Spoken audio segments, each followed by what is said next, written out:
Hello साथियों, नमस्कार, good evening. आप सभी का बहुत बहुत स्वागत है आपके अपने channel triple C wifi study पर।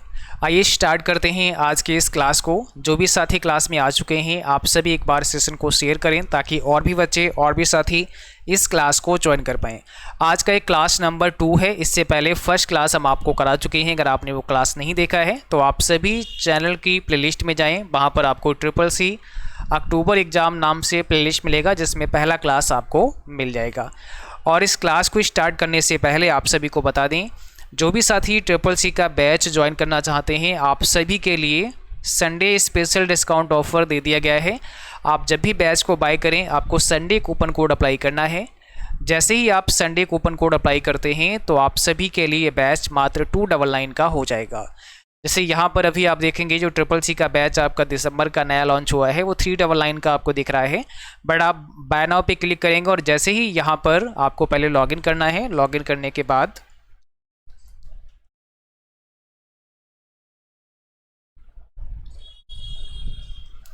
जैसे ही आप लॉगिन करेंगे, लॉगिन करने के बाद आप यहाँ मैंने ये ऑलरेडी परचेज़ करके रखा है। तो अगर आप किसी और बैच को चेक करेंगे, यहाँ पर सभी बैचेज परचेज हैं ऑलरेडी, ठीक है।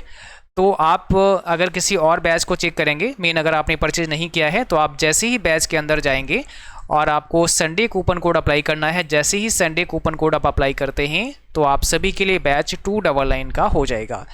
तो अगर आप नवंबर बैच चाहते हैं तो नवंबर ज्वाइन कर सकते हैं। दिसंबर वाला बैच अगर चाहते हैं, अगर आपका एग्जाम दिसंबर में है तो दिसंबर बैच ज्वाइन कर सकते हैं। और जिनको ओ लेवल का बैच लेना है तो M1 R5 के लिए बैच आप ले सकते हैं। बाकी M2 R5 के लिए 10 अक्टूबर को नया बैच लॉन्च हो जाएगा, ठीक है।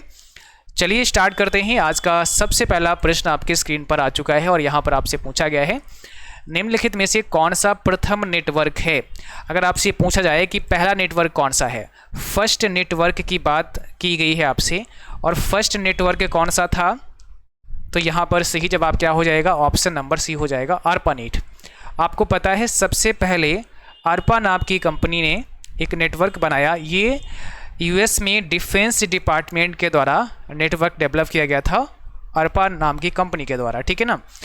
तो इसका नाम रखा है ARPANET, advance research project agency network. ये दुनिया का सबसे पहला नेटवर्क है, याद रखना है। इसके बाद फिर एक और नेटवर्क बना जिसका नाम था NSF-NET। NSF-NET और ARPANET मिलकर के बाद में फिर इंटरनेट का निर्माण किए, जिसे आप इंटरनेशनल नेटवर्क के नाम से जानते हैं। क्वेश्चन नंबर 2 आपका है, निम्न में से कौन सा अमेजन द्वारा प्रदान किया जाने वाला क्लाउड प्लेटफॉर्म है। शायद कल भी एक सवाल था और आप सभी के लिए बहुत इंपॉर्टेंट क्वेश्चन है। तो अगर आपसे ये पूछ रहा है कि अमेजन द्वारा कौन सा क्लाउड प्लेटफॉर्म चलाया जाता है तो इसका सही आंसर है AWS यानी Amazon web services. Correct answer आपका ऑप्शन बी हो जाएगा, ठीक है। ऑप्शन बी आपका यहाँ पे राइट है। क्वेश्चन नंबर 3 में आपसे पूछा गया है IMEI नंबर कितने अंकों का होता है। तो IMEI नंबर जो होता है इसका फुल फॉर्म भी एग्जाम में पूछते हैं। फुल फॉर्म क्या होता है, इंटरनेशनल मोबाइल इक्विपमेंट आइडेंटिटी। ये सभी मोबाइल के लिए यूनिक होता है। अगर आपके पास मोबाइल फ़ोन है और आप जितने भी सिम चला रहे होंगे सभी का अलग अलग IMEI नंबर होगा, तो ये यूनिक होता है। और ये कितने डिजिट का होता है, तो 15 डिजिट का होता है। 15 अंक का ये आपका होता है, यानी 15 अंकों का ये कोड होता है। और इस नंबर को जानने के लिए आपको क्या डायल करना होता है, *#06# कोड होता है।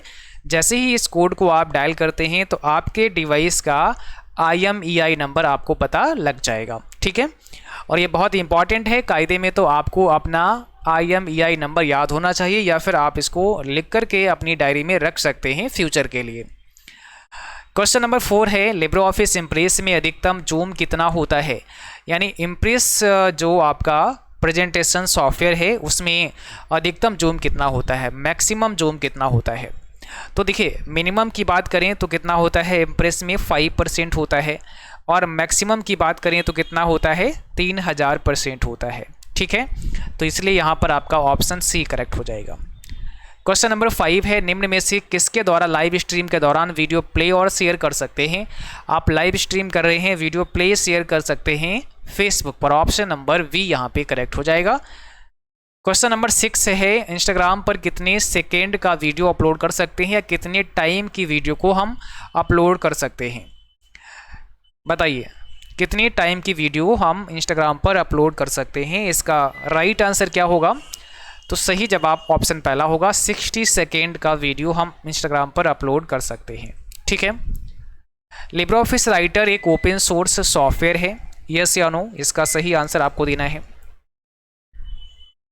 लिब्रे ऑफिस राइटर की बात करें या लिब्रे ऑफिस कैल्क की बात करें या इम्प्रेस की बात करें, ये सभी लिब्रे ऑफिस सूट में मिलने वाले सॉफ्टवेयर हैं, तो ये ओपन सोर्स में आते हैं। ऑप्शन पहला हो जाएगा, यानी ये हमें फ्री में मिल जाते हैं, इसके लिए हमें कोई पेमेंट नहीं करना पड़ता है। जैसे अगर हमसे पूछा जाए कि MS ऑफिस कैसा है, तो MS ऑफिस आपका ओपन सोर्स नहीं है, प्रोप्राइटरी सॉफ्टवेयर है, उसमें हमें पेमेंट करना होता है, लेकिन लिब्रे ऑफिस हमारा फ्री है। निम्न में से कंप्यूटर के किस भाग को स्पर्श यानी टच कर सकते हैं? आप किस पार्ट को कंप्यूटर के किस पार्ट को टच कर सकते हैं? Data, hardware, software, operating system. तो किसे आप छू सकते हैं, टच कर सकते हैं? हार्डवेयर को टच कर सकते हैं। ऑप्शन बी यहाँ पे करेक्ट हो जाएगा। जैसे आप कीबोर्ड टच कर सकते हैं, आप माउस टच कर सकते हैं, है ना, तो आप रैम टच कर सकते हैं, मदरबोर्ड टच कर सकते हैं, तो ये जो हार्डवेयर हैं इनको आप टच कर सकते हैं। आप सॉफ्टवेयर या ऑपरेटिंग सिस्टम को टच नहीं कर सकते हैं क्योंकि ये सॉफ्टवेयर हैं। क्वेश्चन 9 है, 2000 रुपये के नोट पर निम्न में से कौन सा चित्र छपा हुआ है? यानी 2000 रुपये का जो नोट होता है उसके पीछे कौन सी विशेषता है, उसके पीछे कौन सा चित्र छपा होता है, ये आपको बताना है। उसके पीछे मंगलयान है, उसके पीछे चंद्रयान है, या फिर दोनों, या फिर इसमें से कोई नहीं। ये भी काफ़ी पॉपुलर है, आपके एग्जाम में कई बार पूछा गया है ये प्रश्न।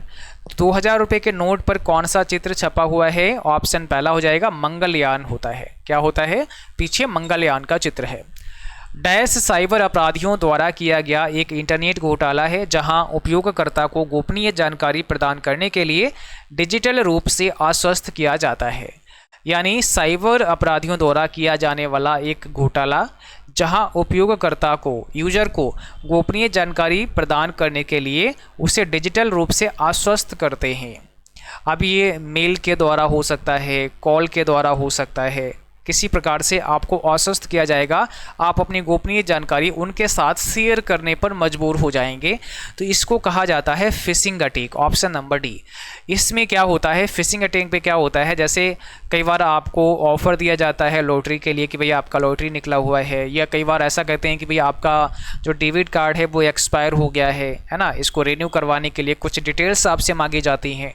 तो इस प्रकार की चीज़ें जो आपके साथ होती हैं और आप उन पर ट्रस्ट करके वो चीज़ें शेयर कर देते हैं, जो कि आप खुद से शेयर कर देते हैं, तो ये आपके साथ में एक फिशिंग अटैक होता है। ठीक है ना, फिशिंग क्राइम, फिशिंग अटैक कह सकते हैं। तो ऑप्शन नंबर यहाँ पर आपका डी करेक्ट हो जाएगा। क्वेश्चन नंबर 11 कहता है, लिब्रे ऑफिस की विंडो को बंद करना है तो क्या शॉर्टकट की होगी? यहाँ लिब्रे ऑफिस की विंडो बंद करने की बात हो रही है, ना कि Libre office writer, Calc, impress. पूरा लिब्रे ऑफिस सूट बंद होने की यहाँ पे बात की जा रही है। तो इसको बंद करने के लिए आप कंट्रोल के साथ में क्यू प्रेस करते हैं। बट अगर आपसे पूछा जाए कि लिब्रे ऑफिस राइटर की विंडो बंद करना है, तो आपको विंडो बंद करना है राइटर की केवल कंट्रोल W से हो जाएगा। कैल्क की बंद करना है, इम्प्रेस की बंद करना है, कंट्रोल W से हो जाएगा। लेकिन पूरा लिब्रे ऑफिस ही बंद करना है तो कंट्रोल Q से हम बंद करते हैं। निम्न में से कौन सा आउटपुट डिवाइस का उदाहरण नहीं है? Main, plotter, printer, touch pad, speaker में कौन सा ऐसा है जो आउटपुट नहीं है, बाकी सब आउटपुट में आते हैं? एक ऐसा है जो आउटपुट में नहीं आता है, बाकी सब आउटपुट में आते हैं। ज़रा बताओ इसमें सही आंसर आपका क्या हो जाएगा। और जो साथी क्लास में अभी भी जुड़े हैं, आप लोग क्लास को एक बार शेयर करें ताकि और भी बच्चे इस क्लास को ज्वाइन कर पाएँ। तो सभी बच्चे सेशन को एक बार शेयर करेंगे सभी के साथ में। ऑप्शन सी हो जाएगा। यहाँ पे टच पैड इनपुट डिवाइस के अंतर्गत आता है, बाकी प्लॉटर, प्रिंटर, स्पीकर सभी आउटपुट डिवाइस हैं। टच पैड आपका इनपुट डिवाइस है। ठीक है। अगला सवाल, लिब्रे ऑफिस कैल्क में फाइल का एक्सटेंशन क्या होता है? 13 में आपसे पूछा गया है, लिब्रे ऑफिस कैल्क में फाइल का एक्सटेंशन क्या होता है? तो अगर हम लिब्रे ऑफिस कैल्क में कोई भी फाइल तैयार करते हैं, उसका एक्सटेंशन क्या होगा? उसका एक्सटेंशन क्या होगा? तो कैल्क में जो एक्सटेंशन होगा वो डॉट ओडीएस होगा, ऑप्शन नंबर पहला हो जाएगा। ओपन डॉक्यूमेंट स्प्रेडशीट इसका फुल फॉर्म होता है। लिब्रे ऑफिस राइटर का डिफ़ॉल्ट पेज ओरिएंटेशन क्या होता है? आप राइटर में जाएं तो उसमें पेज का ओरिएंटेशन कौन सा लगा होगा बाय डिफ़ॉल्ट? देखिए याद रखना है, राइटर में और कैल्क में इन दोनों में आपका पोर्ट्रेट होता है बाय डिफ़ॉल्ट, लेकिन अगर हम इम्प्रेस की बात करें तो इम्प्रेस में बाय डिफ़ॉल्ट जो पेज का लेआउट होता है वो आपका लैंडस्केप मोड का होता है, ठीक है ना। तो केवल इम्प्रेस में आपका होता है लैंडस्केप मोड में, बाकी सभी पोर्ट्रेट होते हैं, चाहे राइटर हो या फिर कैल्क हो। निम्न में से कौन सा मोबाइल में इस्तेमाल होने वाला उबंटू ऑपरेटिंग सिस्टम है? उबंटू ऑपरेटिंग सिस्टम जो मोबाइल फ़ोन में इस्तेमाल होता है वो कौन सा है? ये भी काफ़ी पॉपुलर सवाल है, एग्जाम में कई बार पूछा जा चुका है। उबंटू, टच, मिंट, फेडोरा, इसमें से कोई नहीं, तो पहला ही हो जाएगा। याद रखना है टच नाम से, उबंटू टच नाम से जो ऑपरेटिंग सिस्टम है वो मोबाइल फ़ोन के लिए ऑपरेटिंग सिस्टम है। अगला सवाल है यूडेमी किस प्रकार की वेबसाइट है? यूडेमी कैसे? E commerce, social network, web portal या ई लर्निंग? तो यहाँ पे यूडेमी कैसी है? एक ई लर्निंग प्लेटफॉर्म है, एक ई लर्निंग वेबसाइट है, ऑप्शन नंबर डी हो जाएगा। निम्न में से किस हैकिंग से आईटी सेक्टर में जॉब प्राप्त की जा सकती है? मतलब कौन सी हैकिंग आप सीखें जिससे कि आपको आईटी सेक्टर में जॉब मिल जाए, है ना। बहुत सारे बच्चों का मन होता है कि मुझे हैकिंग सीखना है, तो कौन सी हैकिंग सीख करके आपको जॉब मिल सकती है? सही जवाब है इथिकल हैकिंग, ऑप्शन नंबर आपका सी हो जाएगा। यहाँ पर इथिकल हैकिंग अगर आप सीखते हैं तो आपको आईटी सेक्टर में जॉब मिलती है, ऑप्शन नंबर सी यहाँ पे करेक्ट हो जाएगा। अगला सवाल है बाइनरी नंबर सिस्टम का आधार निम्न में से कौन सा है? मीन बाइनरी नंबर सिस्टम का बेस पूछा है आपसे, तो बेस क्या होता है? बाइनरी नंबर सिस्टम का बेस अगर आपसे पूछा जाए तो इसमें केवल 0 और 1 दो ही डिजिट होते हैं। इसका बेस कितना बनेगा? 2 डिजिट हैं तो इसका बेस 2 हो जाएगा। जैसे ऑक्टल नंबर सिस्टम की बात करें तो इसमें 0 से 7 तक के डिजिट होते हैं, तो इसमें टोटल अंक 8 होते हैं, इसका बेस कितना होगा? 8 हो जाएगा। ऐसे डेसिमल नंबर सिस्टम में 0 से लेकर 9 तक के डिजिट होते हैं, टोटल 10 अंक होते हैं 0 को मिलाकर, तो इसका बेस 10 बन जाएगा। ऐसे हेक्साडेसिमल में 0 से 9 होते हैं और ए से एफ होते हैं, तो कुल मिलाकर इसमें 16 डिजिट होते हैं, तो इसका बेस 16 बन जाएगा। तो ये आपसे एग्जाम में पूछ सकता है, याद रखना है। कौन सी शॉर्टकट की कुंजी पेज ब्रेक निम्न में से किस शॉर्टकट कुंजी से पेज ब्रेक किया जा सकता है? अब ये सवाल लिब्रे ऑफिस राइटर का है। पेज ब्रेक करना है तो क्या शॉर्टकट की यूज करते हैं? इंसर्ट मेनू में जाओगे तो पेज ब्रेक का कमांड मिलेगा, सबसे पहला ही कमांड होता है कंट्रोल एंटर, इसकी शॉर्टकट की होती है। आप कंट्रोल के साथ में एंटर प्रेस करते हैं तो पेज ब्रेक हो जाएगा, मीन नया पेज आपको मिल जाएगा। तो ऑप्शन नंबर बी यहाँ पे आपका करेक्ट हो जाएगा। 20 में पूछा है निम्न में से कौन सी मेमोरी सबसे तेज कार्य करती है? सबसे फास्ट, अब फास्ट देखना है, इन 4 में से 3 ऑप्शन ही है, नन ऑफ दीज का ऑप्शन दिया गया है। इनमें सबसे फास्ट जो मेमोरी है आपकी वो है एस रैम, जिसे स्टैटिक रैम कहते हैं। डी रैम को डायनेमिक रैम कहते हैं और एस डी रैम को synchronous dynamic random access memory या रैम कहते हैं। 21 में पूछा है लिंक्डइन किसके लिए इस्तेमाल होता है? सोशल मीडिया, स्टडी, चैटिंग या जॉब एंड बिजनेस? तो देखिए लिंक्डइन एक सोशल नेटवर्क है, बट इसका इस्तेमाल जॉब एंड बिजनेस के लिए ज़्यादा होता है। और कई बार ऐसा पूछते हैं कि ऐसा कौन सा सोशल नेटवर्क है या सोशल प्लेटफॉर्म है जहां पर आप जॉब सर्च कर सकते हैं, जॉब ढूंढ सकते हैं, वो है आपका लिंक्डइन। ऑप्शन हमारा यहाँ पे डी करेक्ट है। लिब्रे ऑफिस में फॉन्ट के आकार को बढ़ाना है तो इसकी शॉर्टकट की क्या है? फॉन्ट साइज इंक्रीज करना है तो शॉर्टकट की क्या है? कंट्रोल के साथ में आपको ये जो ब्रैकेट क्लोज है इस वाले की को प्रेस करना है तो फॉन्ट का साइज आपका बढ़ जाएगा, इंक्रीज हो जाएगा। 23 में पूछा गया है AEPS के द्वारा निम्न में से क्या नहीं किया जा सकता है? सारे काम कर सकते हैं बट एक काम ऐसा है जो नहीं कर सकते हैं, और इसका फुल फॉर्म होता है आधार इनेबल्ड पेमेंट सिस्टम। तो आधार इनेबल्ड पेमेंट सिस्टम के थ्रू हम कैश विड्रॉ कर सकते हैं, डिपॉजिट भी कर सकते हैं, बैलेंस इंक्वायरी भी कर सकते हैं। वर्चुअल कार्ड यहाँ पे इसका कोई मतलब नहीं है, ऑप्शन सी यहाँ पे राइट हो जाएगा। 24 में पूछा गया है CUI का फुल फॉर्म क्या होता है। तो देखिए CUI को आप कैरेक्टर यूजर इंटरफेस भी कहते हैं और कमांड यूजर इंटरफेस भी कहा जाता है। इसलिए यहाँ पर ऑप्शन ए और बी का दिया गया है, तो हमें सी ऑप्शन पे जाना पड़ेगा। ए और बी करेक्ट है, यानी ऑप्शन सी हमारा राइट है। अगला सवाल, निर्देशों का वास्तविक निष्पादन निम्न में से किस में होता है। निर्देशों का वास्तविक निष्पादन किस में होता है। मेन जो आपने निर्देश दिए होते हैं, कमांड दिए होते हैं, उनका प्रोसेस कहाँ होता है, वो होता है ALU के अंदर। ऑप्शन नंबर सी हो जाएगा। इसे आप अर्थमेटिक लॉजिक यूनिट कहते हैं। यहाँ पर अर्थमेटिक एंड लॉजिकल दोनों प्रकार की कैलकुलेशन होती हैं। ऑप्शन नंबर सी करेक्ट है।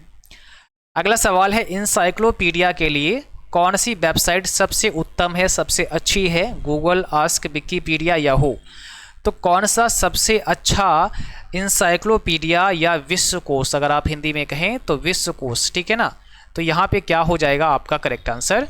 सही जवाब है ऑप्शन नंबर सी, विकिपीडिया आपका करेक्ट आंसर है 26 का।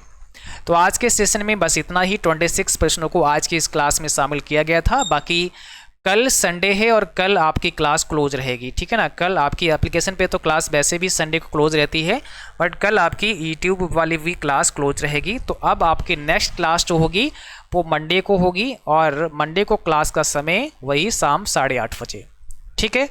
और हम कोशिश करेंगे कि मंडे को एक मैराथन क्लास आपके लिए कराई जाए 50 क्वेश्चन का। तो 50 क्वेश्चन का एक मैराथन क्लास हम लोग मंडे को करेंगे, जो कि आप सभी को शाम 8:30 बजे मिलेगा। ओके, तो आज का क्लास बस यहीं पर समाप्त होता है। बाकी जो संडे स्पेशल डिस्काउंट ऑफर आप सबके लिए दिया गया है, उस ऑफर का लाभ सभी को उठाना है। अगर अभी तक आपने बैच को परचेज नहीं किया है, तो जो भी बैच आप चाहते हैं, चाहे अक्टूबर में एग्ज़ाम है तो अक्टूबर वाला भी बैच अभी ले सकते हैं, बहुत आसानी के साथ अभी कवर कर सकते हैं। और नवंबर में है तो नवंबर बैच, दिसंबर में है तो दिसंबर बैच आपको ज्वाइन कर लेना है। लिंक डिस्क्रिप्शन बॉक्स में है। यह एप्लीकेशन आप गूगल प्ले स्टोर पर जाइए और वहाँ से CCC वाईफाई स्टडी सर्च करके डाउनलोड कर लीजिएगा, रजिस्टर कर लीजिएगा और पेड कोर्स में जाके आप बैच ज्वाइन कर सकते हैं। चलिए आज के लिए इतना ही, मिलते हैं फिर अगली क्लास में। तब तक के लिए थैंक यू, बाय बाय।